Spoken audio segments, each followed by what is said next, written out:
નમસ્કાર વિદ્યાર્થી મિત્રો, હું છું નિતેશ બારિયા અને આપણે ધોરણ 10 ની અંદર ગણિત વિષયમાં ચેપ્ટર નંબર 1 વાસ્તવિક સંખ્યાઓની મિત્રો ચર્ચા કરીએ છીએ. અવયવીકરણ પદ્ધતિથી આપણે ગુસાઅ અને લસાઅની અહીંયા વાત કરવાની છે. તો તેની અંદર મિત્રો અવિભાજ્ય અવયવીકરણ પદ્ધતિથી આપણે પહેલાં ગુસાઅની વાત કરવાની છે. ગુસાઅ અહીંયા ગુસાઅ એટલે શું થશે? ગુરુત્તમ સામાન્ય અવયવ. તેની અંદર અહીંયા આપણે મિત્રો બે કે તેથી વધુ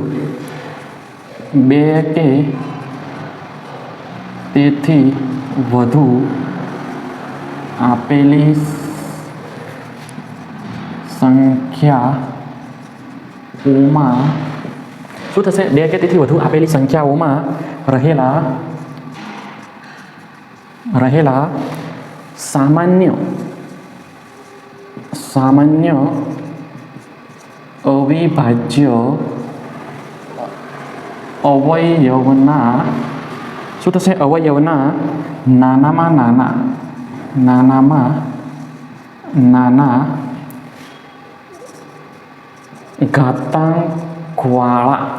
ઘાતાંકવાળા પદોના ગુણાકારને આપેલ સંખ્યાઓનો ગુસાઅ કહે છે. તો મિત્રો ફરીવાર એકવાર જોઈશું કે અવિભાજ્ય અવયવીકરણ પદ્ધતિ દ્વારા આપણે ગુસાઅની વાત કરીશું. તો તેની અંદર ગુસાઅ એટલે ગુરુત્તમ સામાન્ય અવયવ બે કે તેથી વધુ આપેલી સંખ્યાઓમાં રહેલા સામાન્ય અવિભાજ્ય અવયવના નાનામાં નાના ઘાતાંકવાળા પદોના ગુણાકારને આપેલ સંખ્યાઓનો ગુસાઅ કહે છે. તો મિત્રો અહીંયા આપણે સામાન્ય અવિભાજ્ય અવયવની આપણે વાત કરવાની છે. તો તેની અંદર આપણે ઉદાહરણ લઈશું તો આપણને વધારે ખબર પડશે. તો તેની ઉદાહરણની આપણે અંદર બે કોઈ સંખ્યા આપણે લેવાની છે.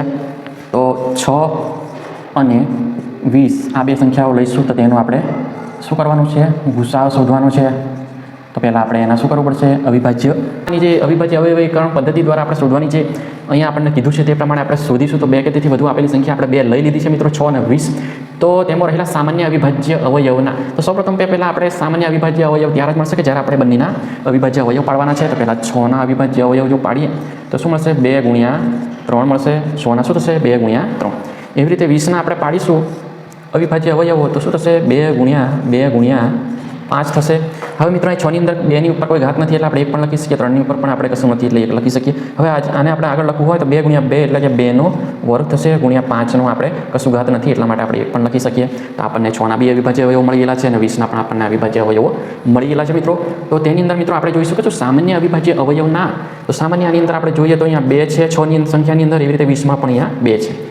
તો સામાન્ય અવિભાજ્ય અવયવના નાનામાં નાના ઘાતાંકવાળા પદોના ગુણાકાર. તો પહેલી વાત તો નાનામાં નાનો ઘાતાંક તો અહીંયા શું છે? આ બે સંખ્યાની અંદર નાના 2 છે અહીંયા અને અહીંયા 1 છે.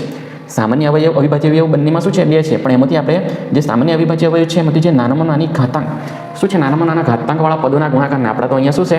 1 જ છે. 2 ની 1 ઘાત એટલું જ છે. એટલા માટે જો આપણે એનો ગુસાઅ લખવો હોય તો શું થશે? 2 ની 2 ઘાત અને 2 ની 1 ઘાતમાંથી નાનામાં નાની ઘાતાંક આપણે શું આવશે? 1 ઘાત. એટલા માટે આપણને એનો જવાબ શું આવશે? 2 મળશે. તો મિત્રો આપણે આ અવિભાજ્ય અવયવીકરણ પદ્ધતિથી અહીંયા આપણે ગુસાઅ શોધ્યો. તેવી જ રીતે મિત્રો આપણે લસાઅ પણ શોધવાનું છે. તો તે પ્રમાણે આપણે આગળ જોઈએ. લસાઅ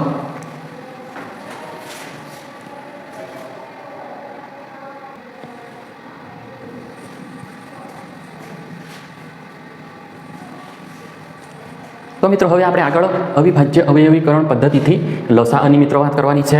તો અહીંયા આગળ આપણે જોઈએ લસાઅ એટલે લઘુત્તમ સામાન્ય અવયવ. તો તેની અંદર આપણે જોઈશું આગળ તો બે કે તેથી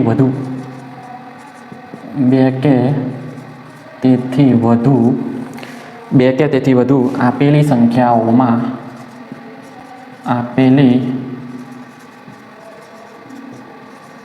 સંખ્યાઓમાં રહેલા તમામ અવિભાજ્ય અવયવો અવયવોના મહત્તમ ઘાતાંકવાળા પદોના ગુણાકારને આપેલ સંખ્યાઓનો લસાઅ કહે છે. તો અવિભાજ્ય અવયવીકરણ પદ્ધતિથી લસાઅની આપણે વાત કરીએ તો લસાઅ લઘુત્તમ સામાન્ય અવયવી બે કે તેથી વધુ આપેલી સંખ્યાઓમાં રહેલા તમામ અવિભાજ્ય અવયવોના મહત્તમ ઘાતાંકવાળા પદોના ગુણાકારને આપેલ સંખ્યાઓનો લસા કરે છે. તો તેની અંદર પણ આપણે મિત્રો ઉદાહરણ દ્વારા આપણે વધારે એને સમજી શકીશું. તો ઉદાહરણ આની અંદર પણ આપણે એ જ લઈશું તો વધારે ખબર પડશે કે એક સંખ્યા 6 લઈશું અને બીજી સંખ્યા 20, એનો આપણે શું શોધવાનો છે? લસાઅ શોધવાનો છે. તો સૌપ્રથમ તો આપણે બે કે તેથી વધુ આપેલ એટલે કે આપણે અહીંયા બે સંખ્યાઓ લઈ લીધી છે. સંખ્યાઓમાં રહેલા તમામ અવિભાજ્ય અવયવોના સૌપ્રથમ તો આપણે આ બંને સંખ્યાઓના શું કરવું પડશે? અવિભાજ્ય અવયવો અગાઉ આપણે શોધ્યા તે પ્રમાણે 2 ગુણ્યા 3 થશે. જેવી રીતે 20ના શું થશે? 2 ગુણ્યા 2 ગુણ્યા 5 એટલે કે શું થશે? 2નો વર્ગ ગુણ્યા 5નો કોઈ ઘાત નથી એટલે 1 આવશે. એવી રીતે અહીંયા પણ 2ની 1 ઘાત, 3ની 1 ઘાત આવશે. તો હવે એનું આપણે લસાઅની વાત કરવાની છે. તો આગળ તમામ અવિભાજ્ય અવયવોની અંદર મિત્રો આપણે સૌપ્રથમ સામાન્યવાળા જોઈ લઈએ. સામાન્યવાળા છે 2ની 1 ઘાત છે 6ની અંદર અને 20ની અંદર 2ની 2 ઘાત છે. તો અહીંયા શું કીધું છે? મહત્તમ ઘાતાંક. જ્યારે અગાઉ આપણે ગુસાઓમાં લઘુત્તમ અહીંયા ઘાતાંકની વાત કરતા હતા એટલે અહીંયા લસાઅની અંદર મહત્તમ ઘાતાંક લઈએ તો 2ની 1 અને 2ની 2 માંથી આપણને શું મળશે?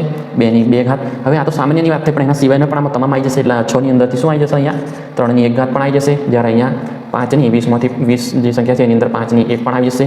એટલા માટે આપણે આ બધાનો આપણે અહીંયા ગુણાકાર કરીએ તો 2 દુ 4 ગુણ્યા 3 ગુણ્યા 5 થશે એટલે શું થશે? 4 તરી 12 × 5 60 મિત્રો આનો જવાબ આવશે. તો મિત્રો અવિભાજ્ય અવયવીકરણ પદ્ધતિથી આપણે ગુસાઅની પણ વાત કરી અને લસાઅની પણ વાત કરી. હવે આગળ જોઈશું.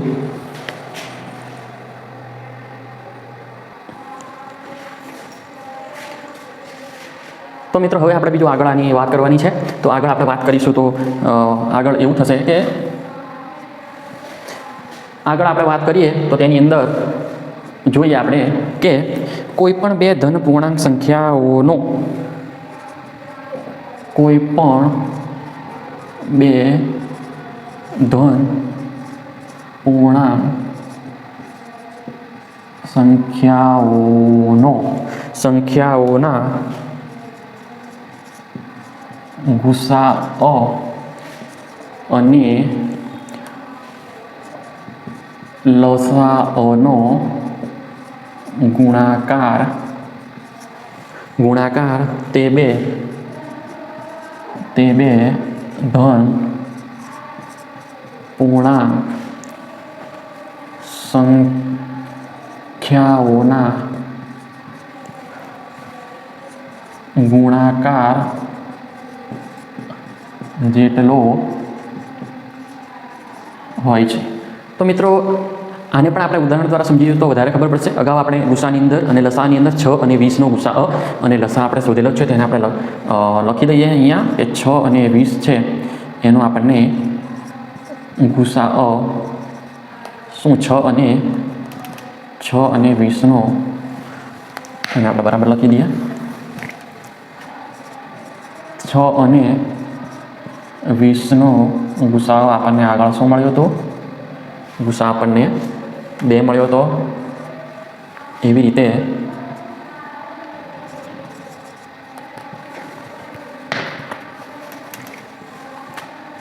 6 અને 20નો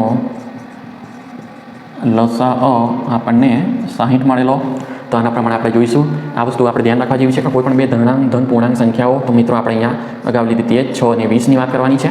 તો 6 અને 20 છે એનો ગુસાઅ અને લસાઅનો ગુણાકાર એટલા માટે એટલે કે અહીંયા 6 ગુણ્યા 20 ગુણાકાર તે બે ધન પૂર્ણાંક સંખ્યાઓના ગુણાકાર જેટલો હોય છે. એટલે કે 6 અને 20 છે મિત્રો જે આપણને આપેલું છે એ પ્રમાણે આપણે કરીશું તો વધારે ખબર પડશે કે બે ધન પૂર્ણાંક સંખ્યાનો ગુસા અને લસાઅનો ગુણાકાર એટલે આપણે 6 અને 20નો અહીંયા ગુસા 2 ગુણ્યા 6 અને 20નો લસા 60 એ તે બે ધન પૂર્ણાંક સંખ્યાઓના ગુણાકાર જેટલો હોય છે. એટલે કે 6 ગુણ્યા આપણે જે 6 અને 20 સંખ્યા લીધી એના બરાબર થાય છે તો આપણે એને આગળ જોઈશું તો માટે 60 દુ શું થશે 120, એવી રીતે 20 છંગ પણ શું થશે 120. એટલા માટે આ મિત્રો સાચું છે. આ વસ્તુ આપણે ધ્યાન રાખવા જેવી છે, તે આપણને આગળ ઉપયોગી થશે. હવે આગળ જોઈશું.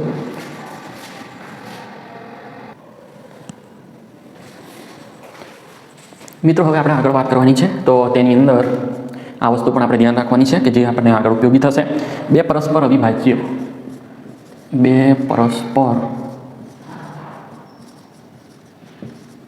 અવિભાજ્ય સંખ્યાઓનો ગુસાઅ 1 અને લસાઅ તે પરસ્પર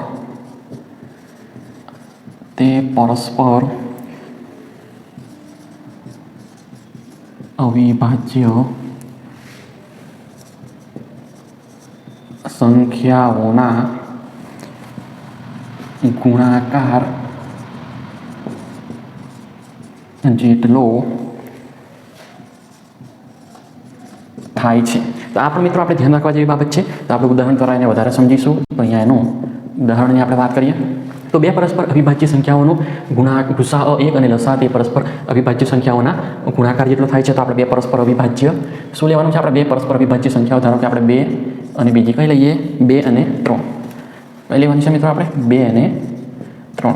તો હવે મિત્રો આવી જો પરસ્પર અવિભાજ્ય સંખ્યાઓ હોય તો તેનો ગુસાઅ આપણને શું મળશે? બે પરસ્પર અવિભાજ્ય સંખ્યાઓ હોય એટલે કે તેનો કોઈ ભાગ ના ચાલતો હોય, બેનો આગળ કોઈ ભાગ ના ચાલે અને 3ને પણ કોઈ વડે સંખ્યા વડે ભાગી ના શકાય એવી આ બે સંખ્યાઓનો ગુસાઅ કોઈ પણ સંખ્યા હોય તો તેનો શું ગુસાઅ શું આવશે? 1 આવશે. આગળ આપણે જોઈએ તો બે પરસ્પર અવિભાજ્ય સંખ્યાઓની જો લસાઅની વાત કરવામાં આવે તો તે લસાઅ શું થશે?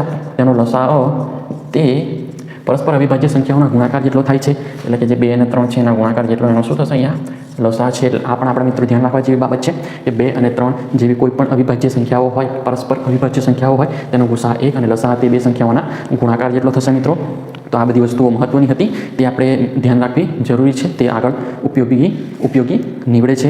તો મિત્રો આગળની જે આપણે ચર્ચા કરવાની છે નેક્સ્ટ લેક્ચરમાં કરીશું. આજે આટલું જ આપણે રાખીએ છીએ.